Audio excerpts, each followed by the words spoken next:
it is my tremendous pleasure and honor to welcome our guest for today, Dr. Sue Marlow, to Virtual Summer School in Entrepreneurship Research. Before I give you a more formal introduction, let me say how I have been a big fan of her research for a long time, uh, for at least 2 decades, more than 2 decades. And I think the wonderful contributions she has made to gender research are notable, and I'm very happy that she's able to join us today. Her research, as you know, she has expertise in the area of gender and diversity, looking at how those things affect entrepreneurial behavior. She's senior consulting editor for International Small Business Journal. She's also the UK field editor for Entrepreneurship Theory and Practice. She holds editorial responsibilities at those journals, and she is the recipient of the Queen's Enterprise Award, which is awarded to people who play an outstanding role in promoting the growth of business enterprise and entrepreneurial skills in other people. With that, Sue, welcome. Thank you very much indeed. I'm And very flattered by your introduction. It's very kind of you. Well, thank you. The feeling is mutual, Vishal, because I think you're also another outstanding scholar in the field of gender and entrepreneurship. Your work has been very, very important. So it's great to be here. And I think, do you want me to pick up on the first point that was on my sheet, which is to talk about my background? I was going to ask you, can you tell them how you became an entrepreneurship scholar, business researcher? Did you always want to do this since you were a little girl, or did this happen at some point as you were growing up? Absolutely not. No, in order to prefix this and to break the ice a little bit, I was just thinking, given my Queen's Award for Enterprise, which involved me meeting the Queen, actually, but I've got something in common with your president. I've met a member of the royal family. That may be the only thing you have common with him. That is the only thing I have in common, as I've never invaded another country, so I'm probably going to pull it back there before I get you the sack. No, I have to say, I had no plans to go into academia. Bizarrely, I won't linger too long on it, but I've got a very sort of diverse and rich history in as I'm passionately fond of horses. So I left school as soon as I could when I was 16 to go and work with horses. I worked all over Europe. But then I got married, then I got divorced, and then I was a single parent, and it probably wasn't conducive to be running around and playing in fields when you have family responsibilities and order the bills to pay. Because the one thing about horses and ponies is the pay is rubbish.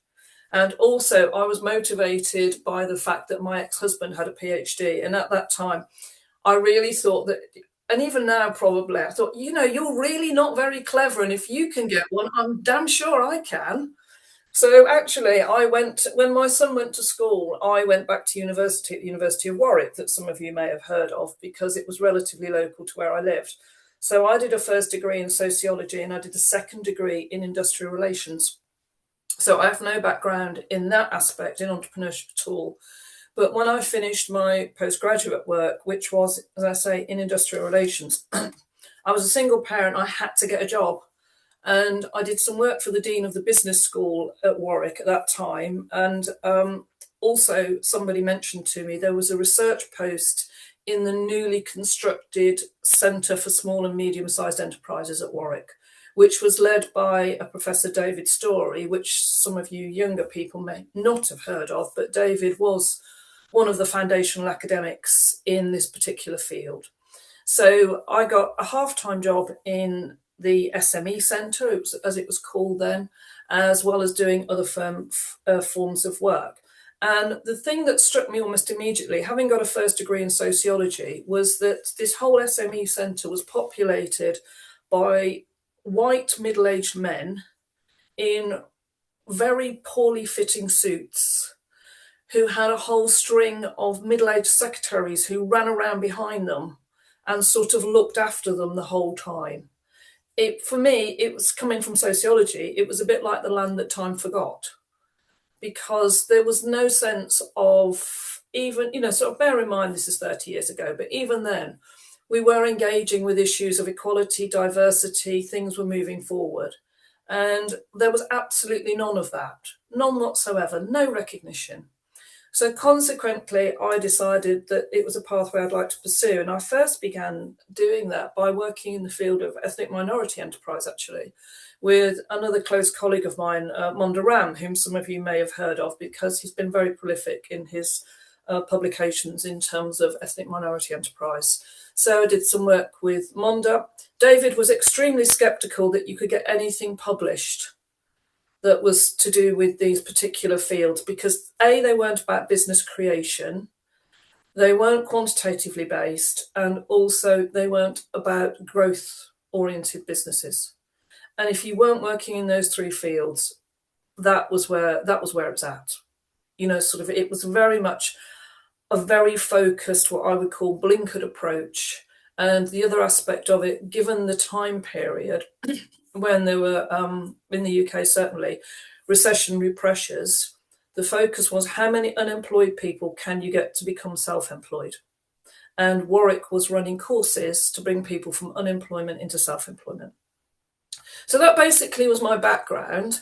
And it was at a time when the focus on issues such as race and gender, particularly those two intersectional aspects, were less of an issue at that time, when there were beginning to become a sort of a germ of interest as what was then called female entrepreneurship, which almost makes us sound a little bit like laboratory specimens.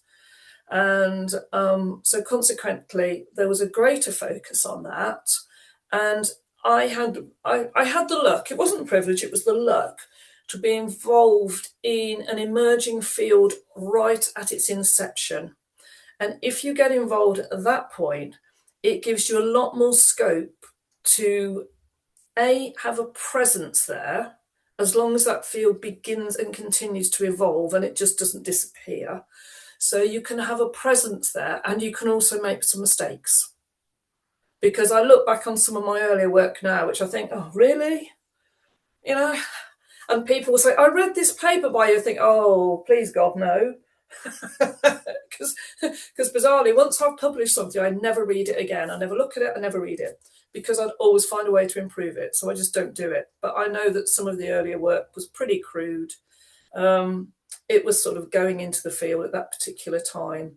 And since then, you know, I feel quite passionate about issues of gender, about feminism, of it now intersectionality. And I've been very privileged actually, and this is a privilege, to work with a group of people, both men and women, who have grown and established this particular discourse. So now it has a central point and is acknowledged as having a justifiable and valuable space in our debate. So let me ask you this. You talked about going into a new field 30 years ago. Some of the folks in this audience might be thinking about, you know, where do I sort of do my research? What would you advise them? Go for an established field, go for a new field? How do they find their calling, so to speak? My feeling about this, and I have the same conversation with potential PhD students, because when they come to me and say, I really want to do a PhD, I'd really like you to supervise it, and I'll do it in any area that you tell me. Okay? And I'll say, oh, do you know, I understand why you make that statement, but equally so, this is something which is going to shape, if you go into academia, your whole future career. Okay? This is going to define you as an academic. It's going to actually give you a central core of passion and interest. So do something that you really care about. Do something that you can feel passionate about. Do something that when you've done a piece of work or you've done a piece of research, you think, yeah, I think that will make a difference. Okay, I really think, you know, and obviously there are some emerging areas at the moment. Clearly the big one is around AI. Excuse me, by the way, I've got a bit of laryngitis. I'm a little bit croaky. I don't usually speak like I've got a part-time job on a sex line. You just have to bear with me. And so, you know, obviously you probably want to go into an area where there is already a degree of interest, or people are having, even if it's a polemical argument. An example that springs to mind at the moment is the paper that was published in JBV some time ago about, I think they called it unconventional entrepreneurs. Mm-hmm. I think, was it Correct. Jeff McMullen and somebody else? Correct. Yeah. And that kicked off a hell of a debate, you know, because, okay, what are these two old white boys here telling us who unconventional entrepreneurs are? They might be unconventional to you, but they're really not to the people that are doing it. How dare you? So another area that a colleague of mine is very interested in is decolonising this whole debate. Because if we look where entrepreneurship, or, you know, let's give it what it is in practice, self-employment, is absolutely critical, is not in developed economies. You know, sort of, it's in, as we know, it's in emerging economies. It's in economies where you have probably a greater number of younger people who are more likely to be risk takers and more likely to be innovative. If we look at sort of if we look at the demographic trends in the US or the UK and Europe, we don't have a surfeit of young people who are out there being innovative, that are looking to solve the problems. We're not actually faced with perhaps some of the impacts of global warming and environmental change on a daily basis. Other people are. You know, what are the solutions? Where are they going? So I think some of those areas, you know, sort of will really pivot the focus of our particular field, will open it right up. And that brings me to another issue around environmental innovation. And again, I know it may not be quite so popular in some areas of the world, but it is the way, sort of, it is the future. This is going to make the critical difference between how humans engage with the planet, their children, future generations going forward. And it's at the core of entrepreneurial innovative behaviour is problem solving. This is the biggest problem we're facing at the moment. And equally so, sorry, I'll stop talking in a minute, but you see, you've roused my passion now, is things like reconstructive entrepreneurship after crises. There are so many, again, you know, sort of crisis economies functioning in the world at the moment. How do you get forward? How do you give people the resources and the confidence that they can actually act in entrepreneurial ways? And we need to be going out and doing research and looking at that, and looking at how people do navigate crises, how they do find resources, how they do find the resilience to carry on. And there are three key issues that we see time and time again in the literature: resilience, resources, opportunities. Put them in different contexts. Take them and put them in places where it might be unexpected. You know, what's surprising about what you're doing? So consequently, I think there are significant opportunities out there which go beyond the focus we have at the moment on AI. I mean, a conversation I had with Johan Wickland, who's the editor-in-chief of ETP.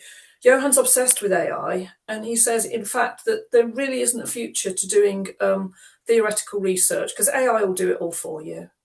The only thing we need to do now is get together and have massive data sets, combine massive data sets to see trends in what we're doing. I couldn't disagree with that more. I think in the emerging world of AI, our responsibility as scholars to actually demonstrate the creativity of the human mind has never been more important. So please don't give up on it. Okay, wonderful. So now let me ask you my next question, which is motivated by what you just said.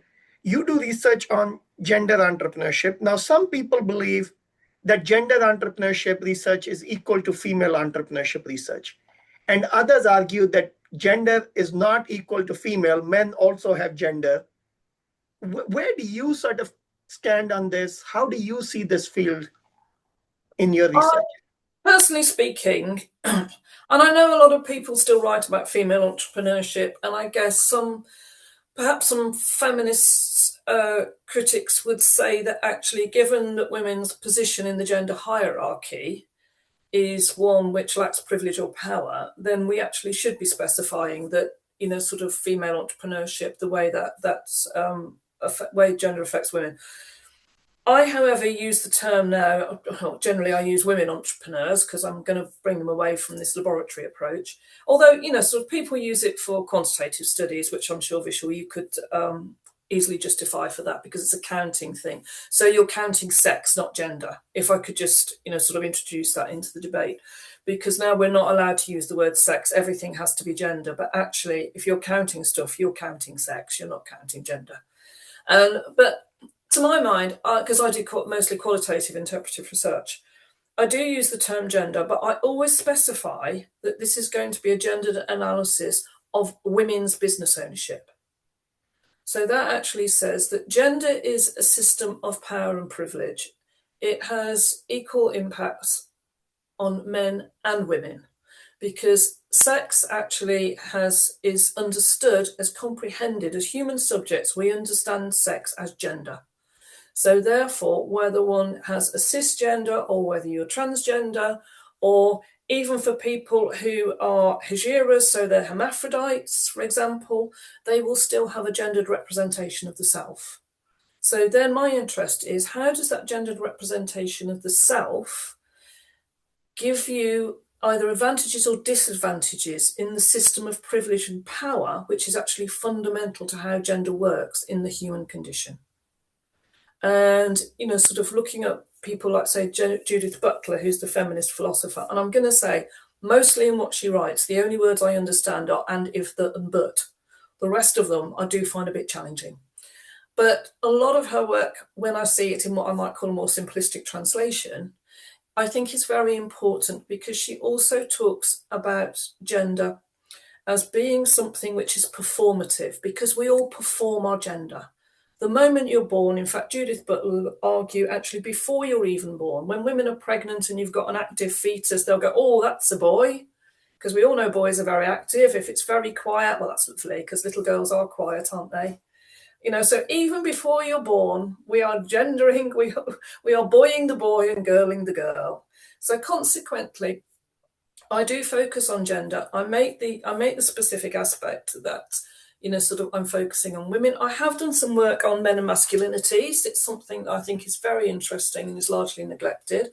Again, those who disagree with me would say, do you know what? We've had probably about, how many thousands of years of focus on men and masculinities going back to prehistory. It's probably time the girls got a bit of a look in, perhaps. But equally so, given the complexity of masculinities, particularly, when we're looking at the environment today in the manosphere and things like that, or if we look a few years ago where there was far more focus on men being more in touch with their emotional side and trying to be, move away from these very, what I would call robust versions of masculinity.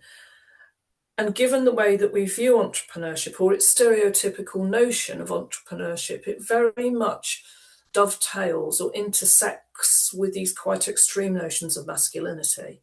But we know as people, from the research that we've done or just looking around us in the world today, that is not a very realistic representation of what entrepreneurship is or how those people act.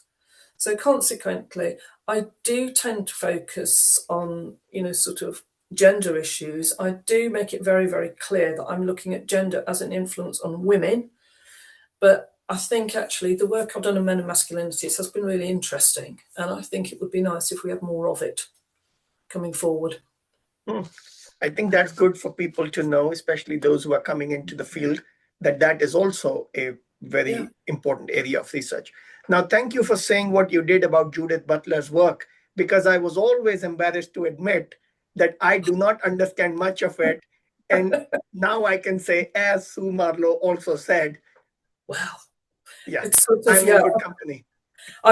It makes me fully realise the fact that if I ever, what I always say is, if I could ever do another degree, which is unlikely at my age, but if I ever did, it would be in philosophy, because then I might have half a chance of understanding even a tiny little bit of what Judith is rabbiting on about. But most of the time, it passes me by, I've got to say. Not that it's not very important, and it's been absolutely pivotal in changing ideas and what have you.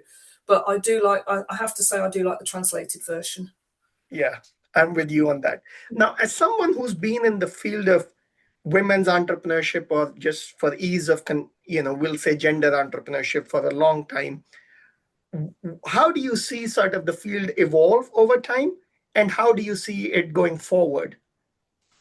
Right, okay. I think the evolution, I think there's lots of review papers in the field which nicely summarise this. I mean, when I came into it, it was actually just trying to get the fact recognised that women were entrepreneurs, they were self-employed. So consequently, when it first emerged, what we used to do was a lot of matching studies.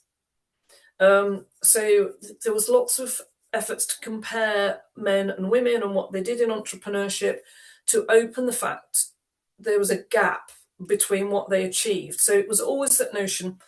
And now it makes me sigh if I see, when as a journal editor, if I see another paper which opens up with the fact of there are far fewer women entrepreneurs than there are men, and this is a real problem.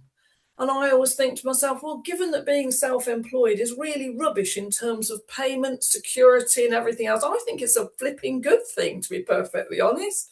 But that's where we were at when this particular field first gained some traction. It was the notion of trying to establish a rationale for positioning women into the debate. And in its earlier stages, that rationale was actually predicated on the notion of why aren't there more of them? What are the barriers? What are the enablers? And what is the value of encouraging more women to become self-employed? And at that particular time, that was also a big issue in government policies, and also in the States, actually, the US, Europe, when we were part of Europe, the UK. Government focus was on how can we get more women to be self-employed, because as we know, without a shadow of a doubt, entrepreneurship is a wonderful thing. It's terrific for people. So if it's terrific within the neoliberal ideological turn, then everybody should have a crack at it. And that includes women. It's not fair that they're excluded. And again, another very common phrase at that particular time was, if we could only get the same number of women to create new ventures as men, then it would add billions to sort of GDP and solve unemployment problems at the stroke and all the rest of it. And my response to that in the earlier days was, blimey, not only are women having to look after the children and clean the home, now they've got to sort out GDP and unemployment and recession as well. That's their responsibility too. Reminds me of an expression over here, sort of, if you put a brush at my bum, I'll sweep the floor as well, because surely that's the only thing I'm not doing. And I think, crikey, you get pulled into a debate and then you get all this responsibility. And, my response to that was, yes, if people want to create new ventures, if they have a sense of entrepreneurial ambition, they should absolutely not be prevented from doing so because of gendered bias. They absolutely should not. But let's look at this in a more realistic term. If you pulled that many women in from the workforce, what would be the impact on the level of employment? Because these women have got to come from somewhere. They're not sort of hiding, sort of in a massive cupboard or black box somewhere where suddenly they're going to jump out and go, here we are, it's the self-employed women. You take them from somewhere. So what's actually the economic impact of moving large cohorts of people from probably relatively safe and secure employment into highly unsafe and sort of insecure self-employment, particularly women? It's just ridiculous. So the whole argument to me was predicated on just a falsehood, a completely sort of an unsupportable theory that was going on, that people just bought into.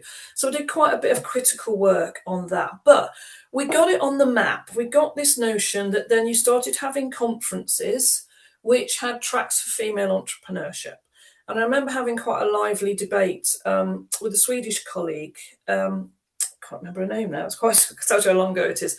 And Howard Aldrich, I can definitely remember his name, who said that he didn't understand why we were looking at women, because sex was just a variable. It was just something you added into your data. What was the point of that? And also another prolific researcher, Mike Wright, who sadly isn't with us anymore, Mike, He said exactly the same thing. Sex is just a variable. What's your problem?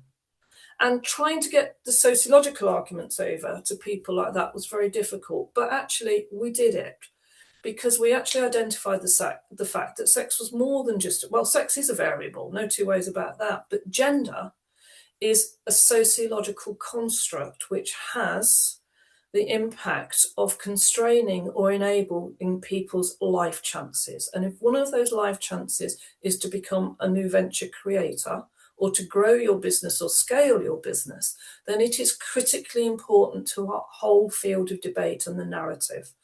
So, sort of from the early work of getting it on the map, we did that comparative stuff, those matched things, they're talking about female entrepreneurship, they're looking at differences of startup rates. And then I think as it progressed into what I would call it's middle age, because I think we'd say it's very mature now, but it's middle age, is when you got the introduction of more feminist analyses, which said, okay, we've now proved we've got a right to be here, right? We don't need to keep justifying the fact that we're on the stage. We've been invited up, we've proved the fact that we've got a right to be here. So let's try and now unpick some of the complexities which actually position, particularly women, as it was then, because the focus was on women.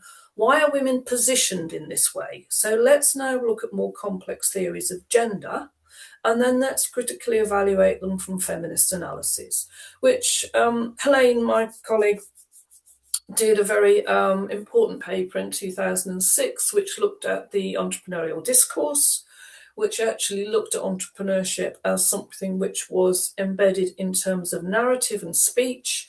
And the way it was presented was highly masculinized, which in its way then excluded women. So she was looking at a feminist, she was a post-structuralist, and she did post-structuralist feminist analyses of these to talk about power and positionality and the way women were actually positioned in detriment in this whole narrative. We had, I think I wrote a paper in about 2013 or 14 or something, and I've used it again. We had this, what I call a yearning narrative, which emerged at this time, which is, why can't women be more like men? If only women were a bit more like men, if only they took more risks, if only they borrowed more money, if only they were prepared to grow their businesses. Do you know what? Come on, girls, try harder. If only you would be more like this. But what they didn't do a feminist critique or a gendered analysis of why women don't come forward to do those things. What is it about their household responsibilities? What is it about the sectors where their firms are likely to dominate? What is it about the hours that they actually work and invest in their ventures? What is it about those that position those firms in disadvantage initially? So it's got nothing to do with the capacity of the person who's heading it. It wouldn't matter if it was an alien from Mars, if they've actually got to sort of coordinate domestic labour, childcare and going out to work. If they were all channeled into being beauticians, hairdressers, HR consultants, any of these issues, I'm making a bit of a generalisation now, it wouldn't matter who's heading it up because these are devalued sectors. It would matter in terms of they're devalued because they're feminised. So that's when it comes back to the notion of gender and the feminist analysis is why are areas where women dominate, why do they become devalued in terms of the earnings they generate and also the status they attract and also their reputation. So I was really interested in that in the middle section. And now coming bang up to date, because I'm rabbiting on a bit, I've actually moved now to look at more intersectional analyses, because intersectionality is the thing at the moment, which actually accepts the fact that looking at gender alone is a very partial analysis. You can't, and one of the areas of intersectionality I think is really interesting, and we have very little work on it, is how gender intersects with issues of not only race but class. There's very little work being done on social class and how that affects entrepreneurial activity. And to my mind, that's a no-brainer because entrepreneurship is all about resource access and class is also all about resource access because that is the definition of social class. It's how, so your access to resources and how you can use those resources.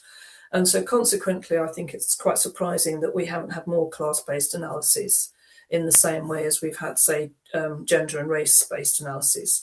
So I've been doing some work on that, and I'm doing quite a bit of work on intersectionality and using some critical realist analyses of that, which has been doing work with an ex-PhD student of mine. I'm still not sure that I know what critical realism is, but I just nod my head quite authoritatively and go, yes, and that, and hope somebody explains it to me.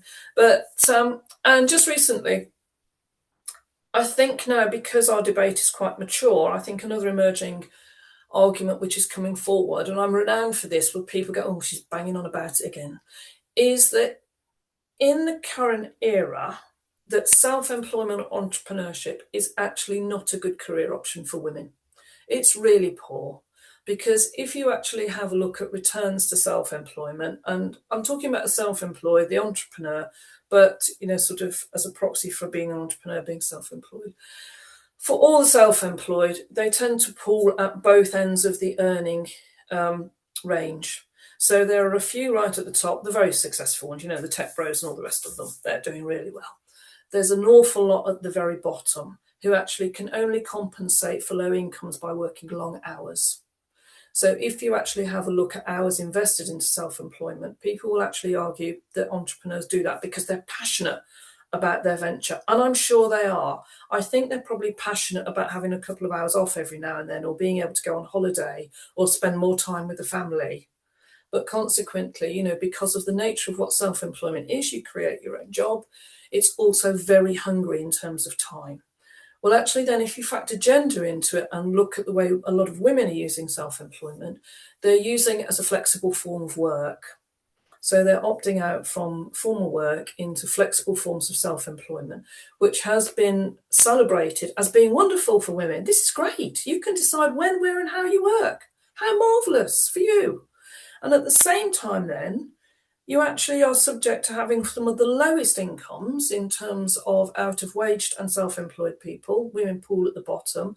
Women who use flexible self-employment pool at the very, very bottom, because they can't put the hours in, and also because of the sectors where you can work so flexibly or on a fragmented basis from the home are the ones which have the lowest returns. And equally from that, then, you don't get paid holidays, you don't get sick leave, you don't get any of the advantages of employment. And this is particularly important for women. I know it's slightly different in the States because you have different state regimes on this. But in terms of Europe and the UK, particularly if you look at Scandinavia, the employment regulation, which actually supports women and protects women, particularly during areas of maternity, is, it's not, I refuse to use the term generous because that sounds as if you're being given something. It's appropriate. It actually makes sense. That means that people can spend time bringing up their children, having more children, as we're running out of children a little bit at the moment, and that sort of thing. And also it means that you don't take a degradation in terms of your standard of living. Whereas if you look at women going into these particular areas, they earn less, they have to invest more hours. And the paradoxical thing we found in the case of the UK and Europe is these women are more likely to depend on welfare benefits because they're not making enough money.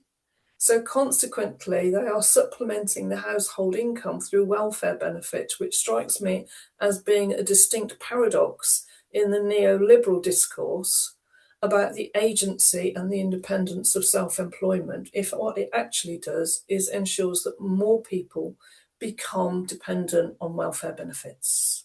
So I'm very interested in that aspect at the moment. And as I say, the class issue I think is very important as well, and is another emerging one. And intersectionality is another issue, I think, which we certainly haven't got down to the basis of at the moment. And also looking at critically evaluating areas of the globe which are now engaging with issues of entrepreneurship and self-employment, particularly the MENA regions, the Middle East and North African regions, where again the governments which we might suppose wouldn't perhaps embrace the idea of gender women in self-employment, like the Saudi government, for example, are pouring a lot of money into it.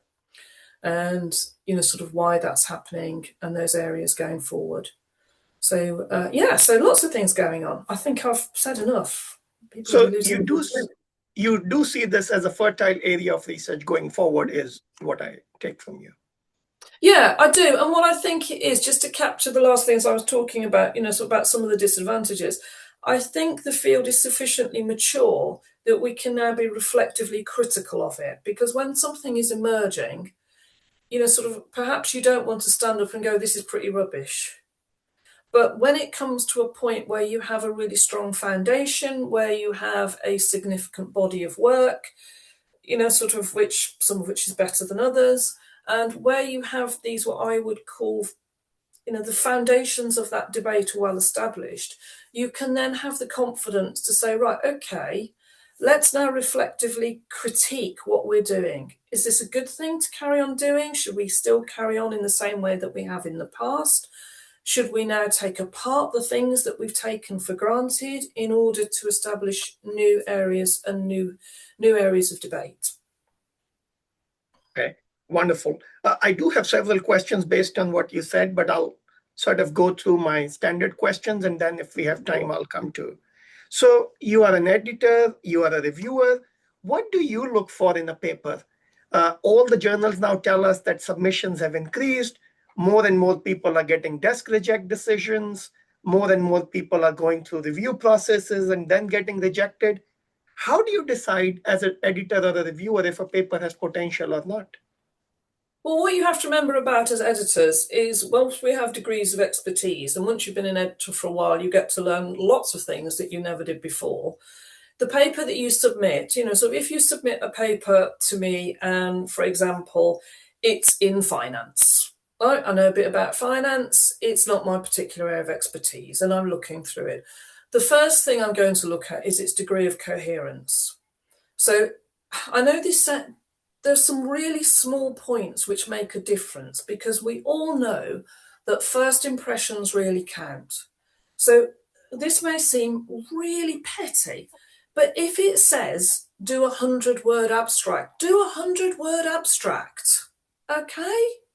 Yeah, if it says that the page limit is 40 pages, don't submit 55.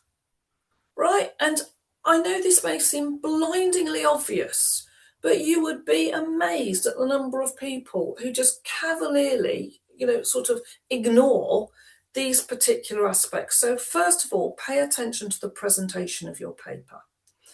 The second thing is, are you having a conversation with the journal? So consequently, in your references, now you may think that we do this in order to improve our impact value, but we have to be a little bit careful in terms of self-citations. But if you're not citing, at least 2 or 3 papers from the journal where you're submitting, is it the right journal? Is that the best target journal for you? Because obviously so many papers get rejected that people are now cycling them very quickly through a whole range of journals, and they don't even bother to change the formatting or actually import some references, however tangential. Because I do look at the references and I think, you're going out on a limb there, mate, but whatever, you've made the effort. So consequently, are you having a conversation with the journal itself? So even in your introduction, are you able to say something, which along sort of drawing upon work by X, Y, and Z, who are published in, say, ETP or ISBJ? They note that they argue that we need further analyses of this particular area. This paper responds to this call by contributing. Right, okay, yeah, nice way of putting it. And that has to be in the introduction. The other thing that I look at quite closely is sometimes you can get papers which are very nicely written, but are extremely descriptive. They're what I call sort of a mini thesis. So consequently, if people, what's a favourite one that everyone does at the moment? Oh, flip me, the resource-based view. Right, okay, we are going to use the resource-based view. Oh, good, okay. And then what you get is a nice description of the resource-based view. And then perhaps it's intersected with dynamic capabilities. So then old Richard Teese comes on the stage with his dynamic capabilities. So you get a nice description of those. And it's nicely written and it's not wrong. But I get to the end of it and say, right, you've now told me very nicely what other people have said, And I wouldn't dispute for a moment that these theories aren't relevant to what you're trying to say, but you actually haven't told me what you're trying to say. Okay? Where is the novelty here? And it doesn't have to be sort of like paradigm shifting. Most of us just make incremental contributions. That's fine, but you have to demonstrate that incremental contribution. What I find sometimes in papers that I've written in the past is what I've tried to do at the bottom of the literature analysis, and I like to call it an analysis rather than a review, is to try and do something which I describe as an analytical summary. You don't have to call it that, but have a final paragraph at the end of your literature analysis which brings the literature together and then states how you're advancing it. This doesn't have to be pages long. It should actually only be a paragraph, because if you can't capture that in a relatively short statement, you're doing too much. And that's another thing that you tend to find in papers, particularly from people who perhaps haven't done that much publishing because they lack confidence.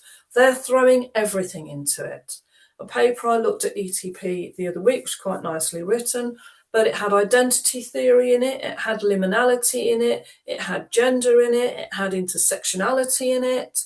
I mean, sort of, you name it, it was there. So consequently, what that's saying to me immediately is this is going to be too superficial, because how can you possibly explore all of those really complex concepts within 40 pages? You just can't do it, particularly if you've got, a fairly big empirical section there as well. It's not possible. For quant papers, again, Vishal, you might disagree with me here, but once I'm seeing something go above about 6 hypotheses, I'm thinking, really? And people try and get around it by having these fragmented hypotheses where you've got H1, 2, 3, and 4, like A, B, C, and D, and then 2A, B, C, and D, and you're thinking it's the same thing, really, isn't it?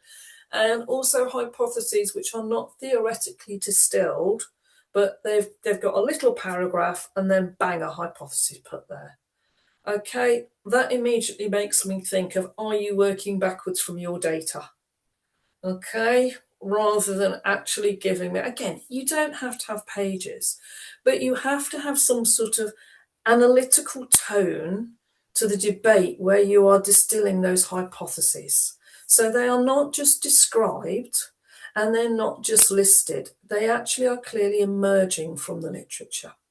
So that's the other thing. And obviously, your empirical work is very important. Get a lot of papers that say, I have done X number of case studies. I look at them and think, you really haven't. You've actually done some semi-structured interviews, right? You might want to dress it up as a case study, but actually it's not really, is it? And it's not a problem to do semi-structured interviews as long as you've got plenty of them. If you're going to do case studies which are rich and which are case studies in terms of the way they're described in the methodology literatures. And so consequently, sort of look at backgrounds, interview different people in the venture, or go back on numerous occasions, get people to keep diaries, etc., etc. Make sure that data is rich. So that's another thing. I also like an ontological justification for the methodology. In the methodology, we have chosen to undertake an interpretive case study, set of case studies, given that our research question is trying to do X. So you don't have to do it so much in quants, but you do, like in qualitative work, interpretive work. You need to have, which brings me back to the question of a research question. Again, I'm not a fan of people that have, say, 3 separate research questions, because that strikes me, that's 3 separate papers. Okay, even 2, I'm a little bit about, you can perhaps convince me, but generally 1 clear research question which captures the point of what you want to do in a coherent and relatively short sentence. Because if you can't capture it in that, then you need to reflect off, do you fully understand what you want to do here, or are you trying to do a little bit too much? And sorry, to get back to the notion of the data then, quantitative data, is the data appropriate? I like the bit where people don't put the date where they gathered the data. Caught onto that one as well. So how old is this then? From 2006. Still relevant. What do we think? Don't waste our time, because even if something sneaks into review, a referee is going to say, when did you do it? You're wasting everybody's time. Go back and get some more. Or equally, what is the scope of the data? We did a little survey. Did you really? How little was this survey? So consequently, because of the increasing pressure on submissions to journals, when you're using quantitative data, and I think Vishal could speak to you with more authority than I can on this point, you have to make sure the data is appropriate to the hypotheses that you're testing and that can actually give you something valid at the end of it, which you can then develop in the discussion to actually indicate or demonstrate its value. Having these very small numbers, having these lots of hypotheses, small n's or whatever it is, and then trying to draw out too much inference from them is never going to be helpful. Spend a bit more time on the study rather than wasting your time submitting and being rejected, basically. The qualitative work, again, what you tend to get in some papers is these great big speeches by people. And as a referee, a nice referee that I used to use quite a lot, who's very insightful, said once about a paper, I was really interested in your data, but it was a little bit like a conversation my dad would have down the pub. So whilst it was engaging, it was interesting, it actually wasn't really referring back to your literature.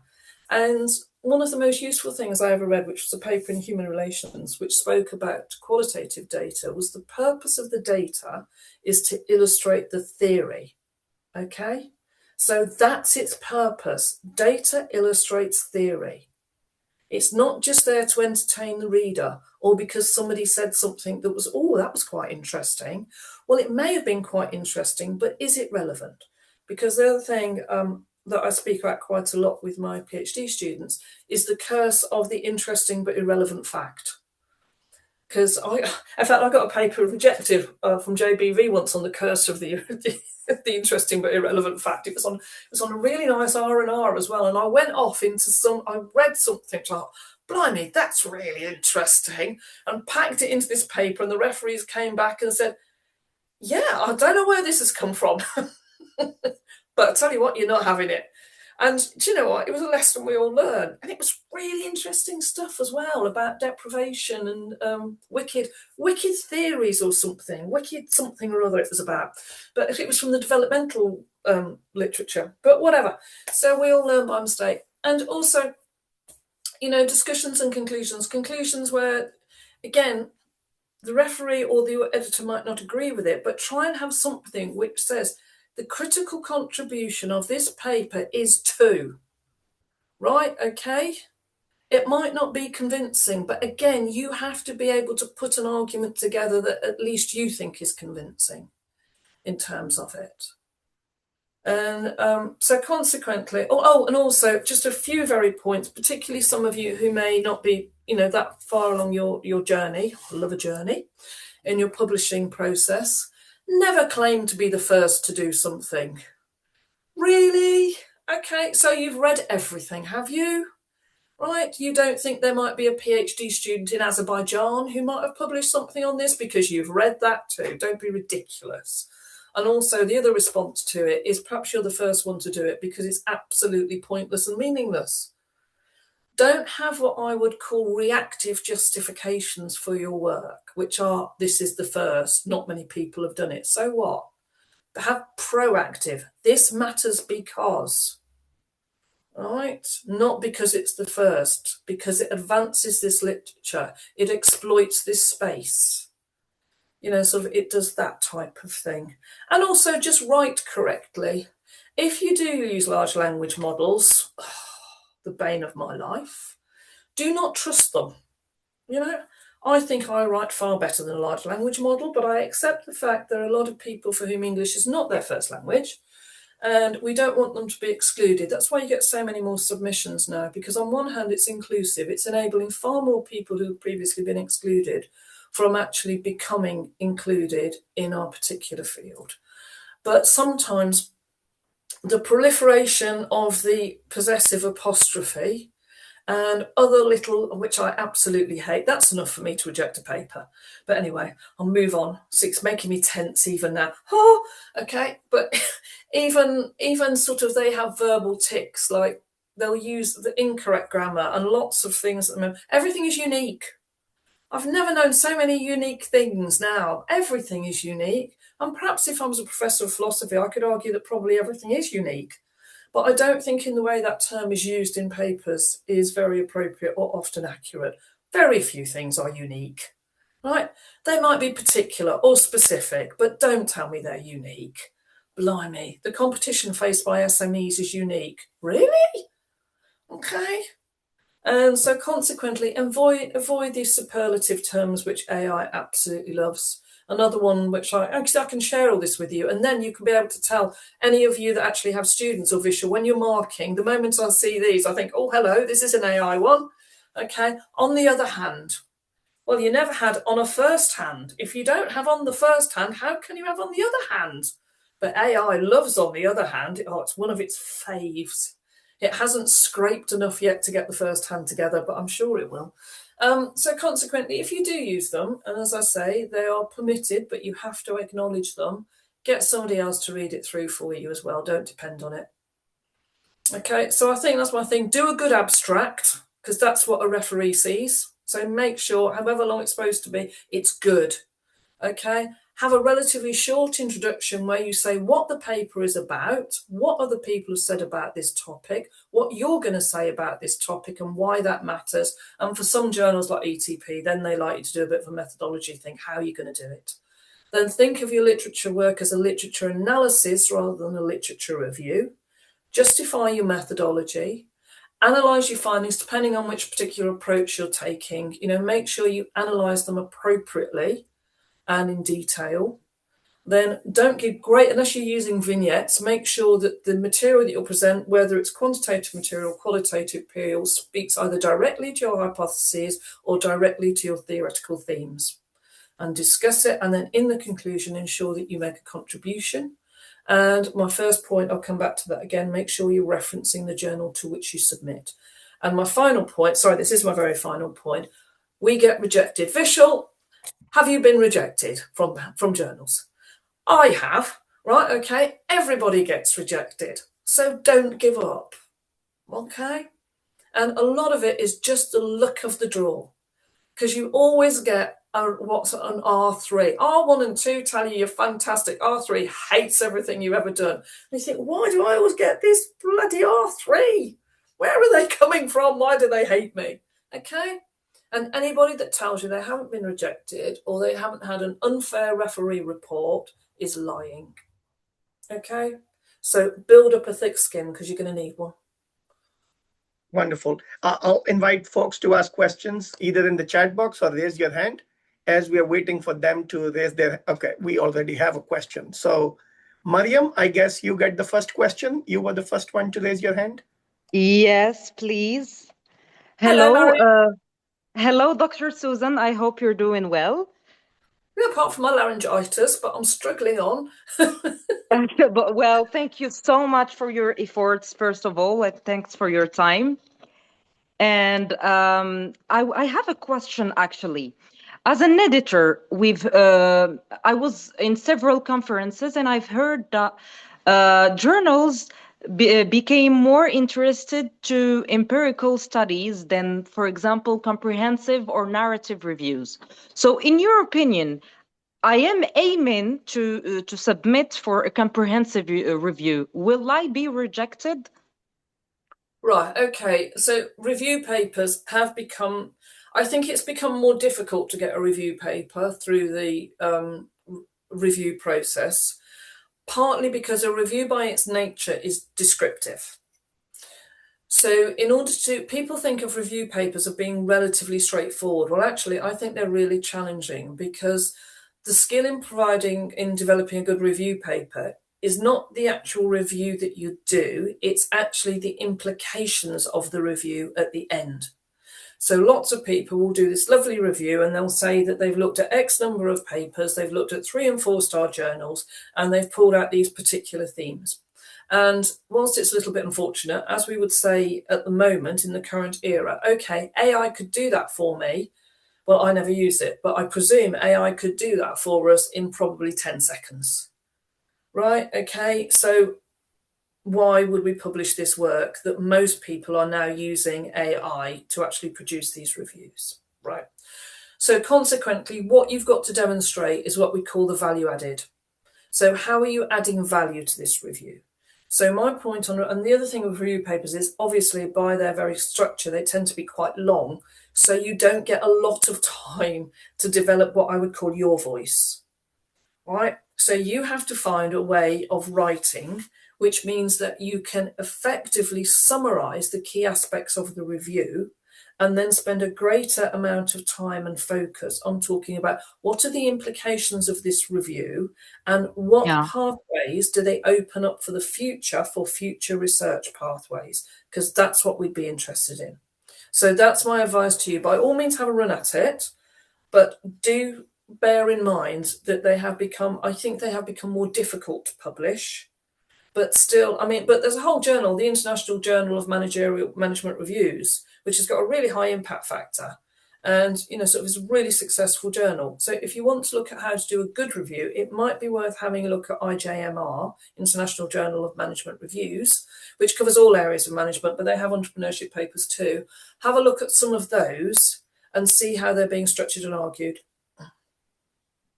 And then, of course, there's also Thank you Academy so of much. Management annals. Yeah, there's the annals there as well. Yeah, Academy of Management. But I think they are more difficult now because, as I say, it's and to be sort of not wishing to disillusion you, they're actually relatively easy to reject as well. So when they come in, they're sort of right, okay, yeah, it's another descriptive review. This is, there's not enough here for me to put it into full review, unfortunately. Right, we've got our next. Thank you Ebru? so much for your advices, Doctor. Thank you. You're welcome. Ebru, you are next. Ebru? Thank you, Professor Gupta. Professor Marlow, thank you so much for the fruitful session. So I would like to get your comments, please, on a paradox that I see. So based on your papers, as female entrepreneurs or business women in general, we are trying to act like males, dress like males, etc. But on the other hand, when we do that, we are also criticized in certain cultures.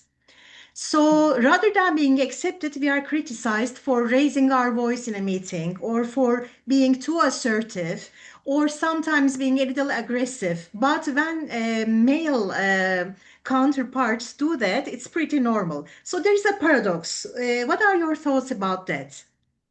Well, do you know what? I mean, what you're talking about here has informed quite a lot of my work. And I know you could have a word with Vishal afterwards because he's done quite a lot of work on stereotypes, because this falls under the issue of stereotype threat. And it actually comes back.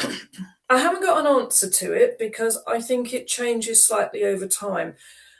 But you can't look at it in the field of entrepreneurship alone. This is a critical, fundamental aspect of how we as humans do gender. Because we learn because we're socialized into gendered roles as very small children, as girls and boys, that we are socialized into these roles, and they actually, as you so rightly say, they also have cultural foundations in what is appropriate ways for men and women to act. It's very difficult to overcome these what's called stereotype threats when people act outside how we expect them to, because what it means for us as humans, we can't communicate with people if they don't behave in a way that we expect. It makes communication impossible. And one area where it's become quite a significant and very illustrative part of this particular debate is in the trans community, because when people don't actually comply with how we expect them to be in gendered terms, we really struggle to communicate with them. And I don't know if it's the same for you, but obviously in sort of over here we have some names which we would say were unisex names. People can be Sam, they can be Charlie, they can be Alex. And one of the first questions that people nearly always ask is it a boy Alex or a girl Alex? Because that's how then we've got a cue of, okay, I know how I can communicate, because we communicate very differently. I haven't got an answer to your points, or an easy formula, and I will I completely agree that women attenuate their behaviour and have to attenuate it really carefully, because if they're not sufficiently seen, sort of, let's call it entrepreneurial, they won't have legitimacy. But actually, if they then become too entrepreneurial or too strident in their speech or too loud, then people who are funding them, other women and other men, or people who are supporting them or determining their legitimacy, will find it difficult to position them in the appropriate slot in society. But all we can say is these things are changing slowly over time. It's an evolutionary thing. And I think what we're finding is hopefully some movement away from both extremes. So extremes versions of masculinity, although looking at things like the manosphere that we've got developing at the moment, it is very troubling about young men and the sort of the way they're coming forward. But equally so in the field of entrepreneurship, where you've got more women now and more successful women and more women going into things like STEM, then actually their presence will become more normalised and actually will become more legitimate. So I don't have an easy solution to that one, except the fact we just need to keep going on about it. And Thank also, you. don't be patronised. When people do patronise you, you know, saying, oh, that was a nice point, you know, stand up saying, no, it wasn't a nice point. It was an appropriate point for the debate we're having. Don't patronise me. Thank Yeah, you so much. you're welcome. So, Mohammed, I think you're next on the list. Where's Vishal gone? He's disappeared. Has he dropped Yeah, off? I'm here. I'm here. Yeah. But Mohammed, you are next on the list. Yeah. Yeah. Hello, Prof. Hello. Hello, Prof. Yeah. Thank you so much for thank you so much for this insightful session. It really educates work, and it's really a privilege for me to talk to you directly. So, Prof, currently I'm a PhD student in entrepreneurship, and I'm working with qualitative data. So, Prof, based on your vast experience, what can you advise me? Because I'm working with what we call local. So based on this, I'm collecting the data by interview. Now I have 10 local enterprises, and these are enterprises what I consider as my population. So based on this, I have 10 cases, and currently the case study is based on that I have. So, Prof, what can you advise me? What should I pay more attention in this regard? Thank you so much, Prof.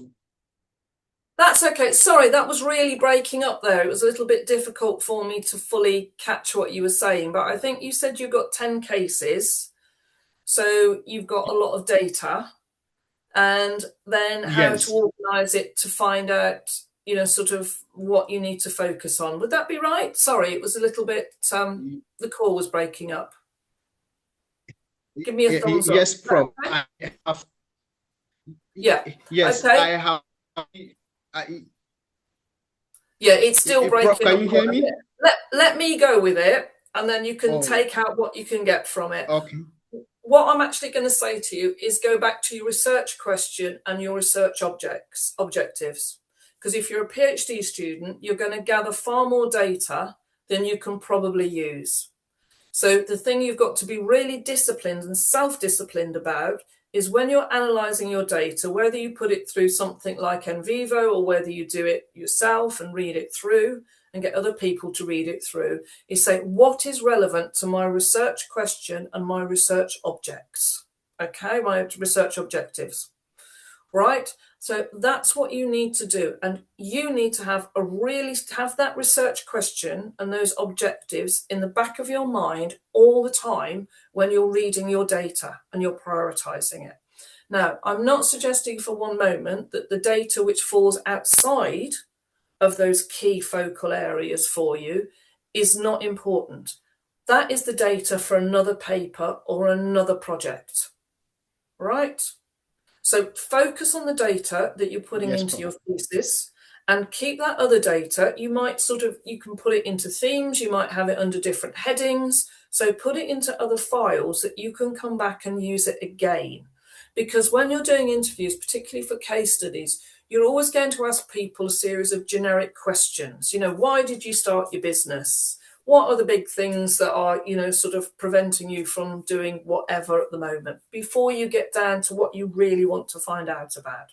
So hidden in those conversations, there'll be some really interesting points that you want to use, but don't try and put them all into one thesis. And when you're writing a paper, don't try and put them all in one paper. Be really disciplined about what you use and where you use it. I hope that makes sense, because unfortunately it did just break up a little bit.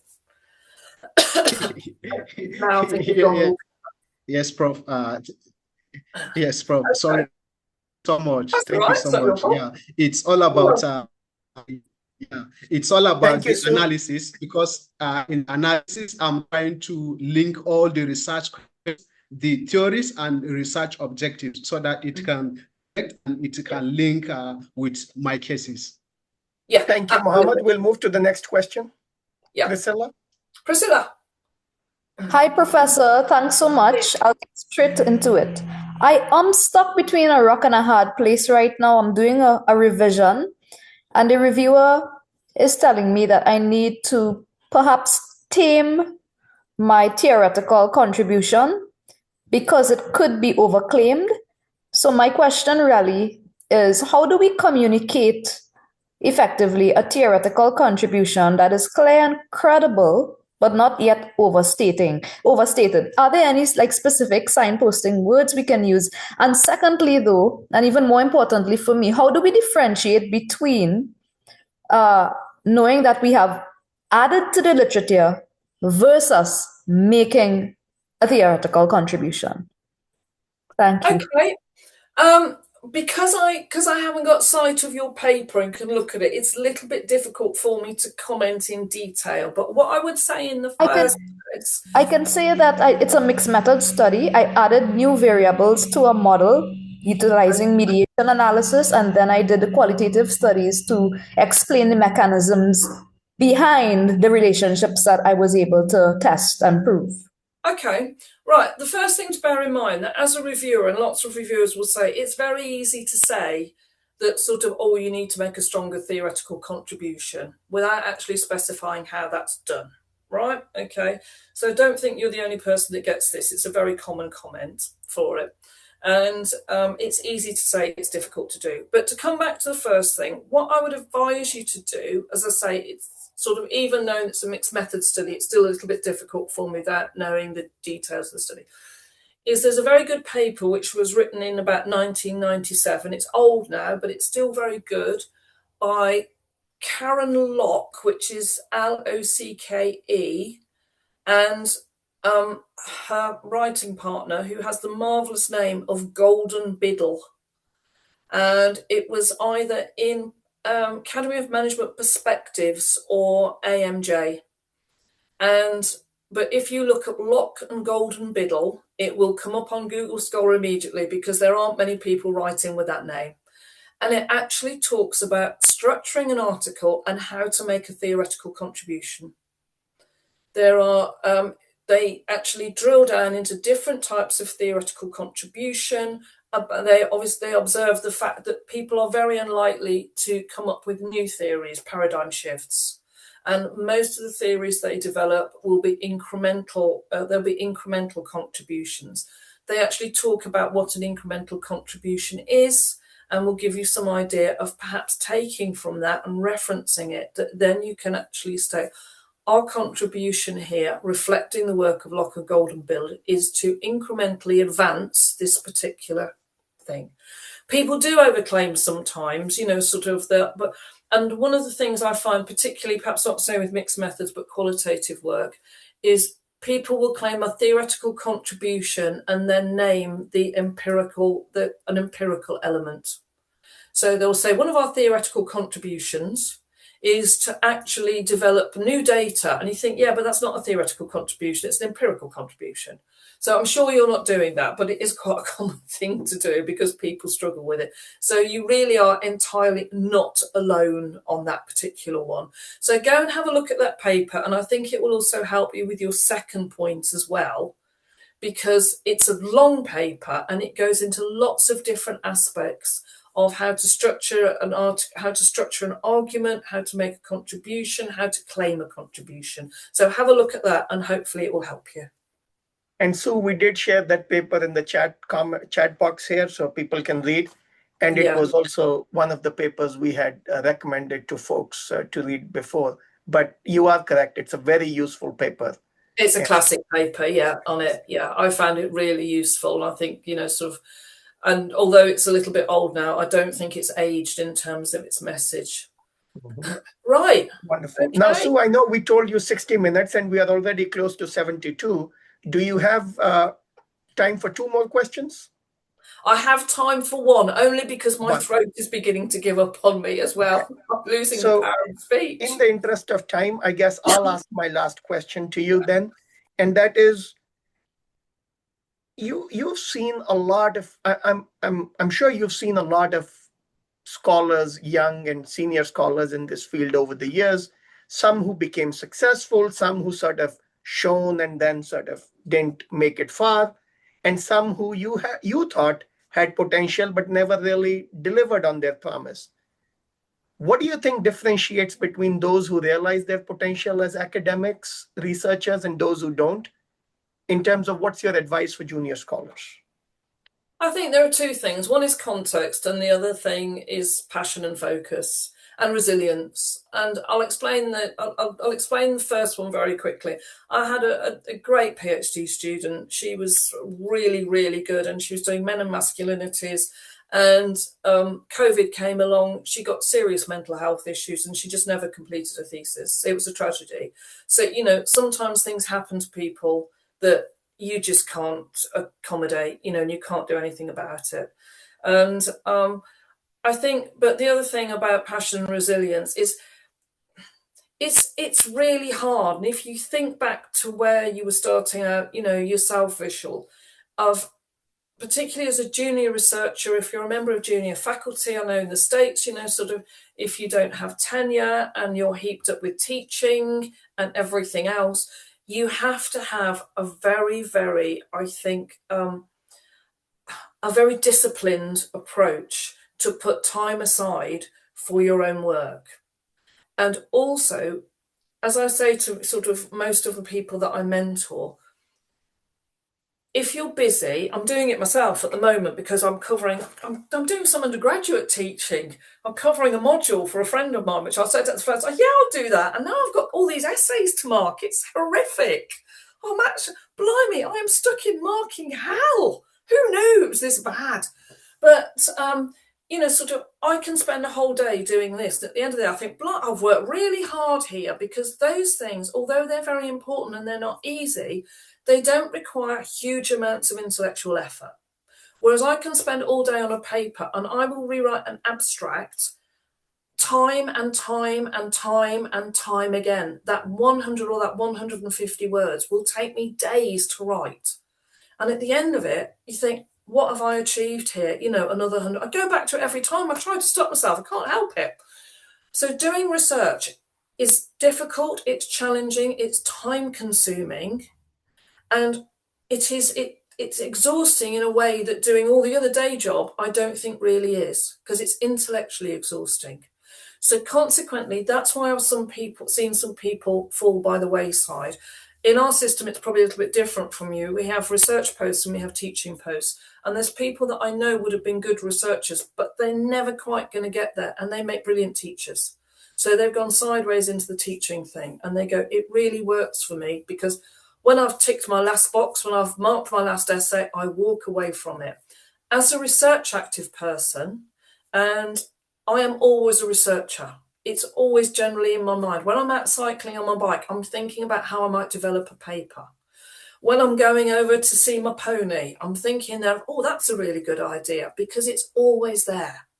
So it becomes, I think, more of an identity with you than perhaps doing other types of work. It becomes part of who you are. The resilience bit is you've got to be able to stand up to people telling you that you're absolutely rubbish. Right, okay, you've got to be able to get those reviews back where they go sort of thing, I could see no value whatsoever in what you were trying to do here.